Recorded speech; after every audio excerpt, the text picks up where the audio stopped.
আজকে পনিরের তরকারি আর রুটি। পনিরের তরকারি, পনিরগুলো কেটে নিয়েছি আর মশলা করে নিয়েছি। এই কড়ায় নাড়ছি। মশলায় পেঁয়াজ, জিরা, আদা আর টমেটো বাটা আর কাজু বাটা,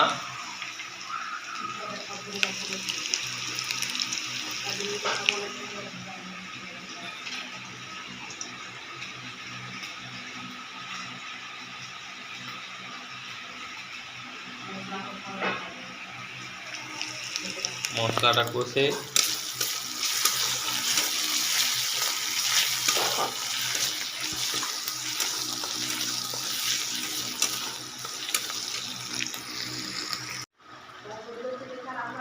পনির হয়ে গেছে।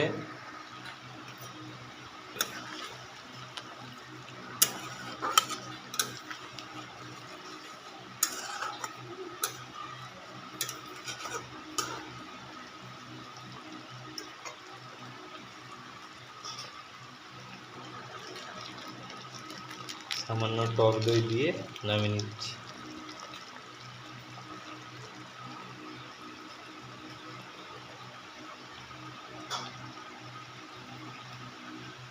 আর একদিকে স্যুপ বানাবো।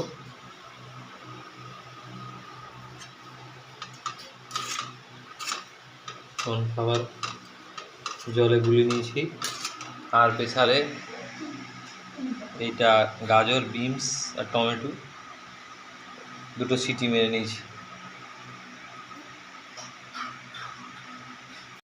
এইটা বাড়িতে বানানো স্যুপ। এতে বিনস, গাজর আর হচ্ছে পেঁয়াজ, টমেটো ভাপিয়ে নিয়েছি একটু, তারপরে অল্প সাদা তেল দিয়ে এটা একটু নাড়ছি, তাহলে একটু গন্ধ করবে, সেই কারণে একটু এটা নেড়ে নিচ্ছি। নেড়ে নিয়ে কর্নফ্লাওয়ার দিয়ে ওইটা নাড়বো।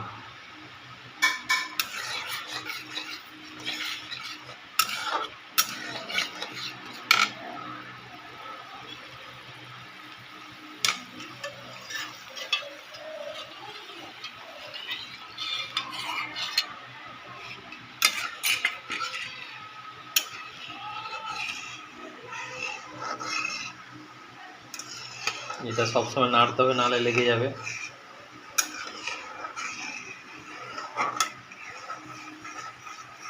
একটু মোটা মোটা হলেই নামিয়ে নেব।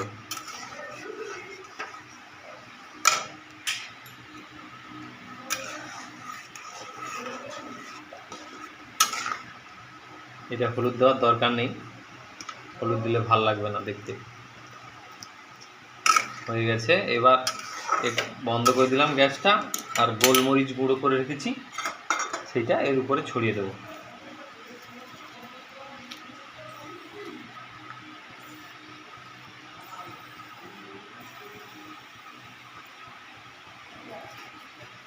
এইটা এই বর্ষাকালে যাদের একটু ঠান্ডা ঠান্ডা লেগে গেছে, এই জিনিসটা খেলে কিন্তু অনেক উপকার। আমাদের সবার ঠান্ডা লেগে গেছে তো সেই জন্য বানিয়েছি।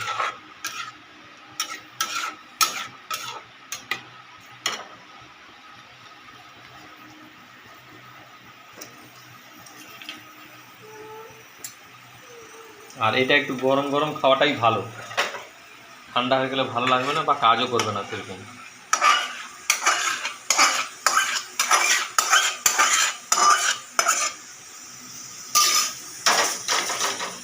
এরপরে হবে রুটি। পনিরের তরকারি হয়েছে তো ওর সঙ্গে রুটিটা রাতের।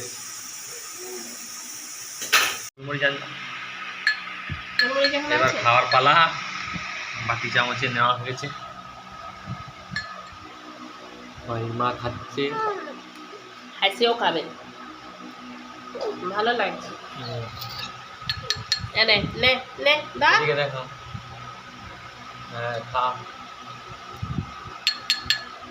গোলমরিচ দেবো একটু, দাও।